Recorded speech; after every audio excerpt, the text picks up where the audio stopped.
Hindi na nakapalagpa ang isang lalaki matapos siyang maaresto ng mga operatiba ng pulisya sa Monreal, Masbate dahil sa paglabag sa Republic Act 10591 o ang Comprehensive Firearms and Ammunition Regulation Act at sa ipinatutupad na COMELEC gun ban kaugnay sa katatapos na halalan. Patrolwoman Jera Del Luterte sa balita.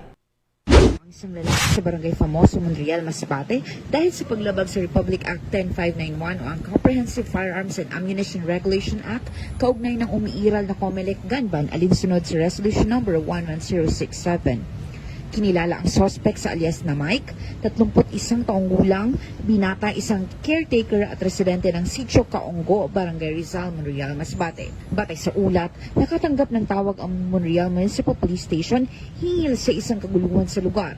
Agad rumisponde ang mga tauhan ng pulisya at pagdating sa pinangyarihan ng insidente ay inabutan nilang nasa kustodiya ng opisyal ng barangay ang suspect. Isinuko ng barangay ang suspect sa mga otoridad kasama ang na-recover na isang caliber 45 Colt MK4 pistol at isang magazine na may lamang 2 bala. Dinala sa Monreal FPS ang suspect at ang mga nakumpiskang ebidensya para sa kaukulang dokumentasyon at pagsasampa ng kaso sa paglabag sa RA 10591 at COMELEC gun ban. Muling pinaalalahanan ng pamunuan ng Masbate Police Provincial Office ang publiko na mahigpit na sundin ang mga umiiral na batas upang maiwasan ang mga insidenteng katulad nito.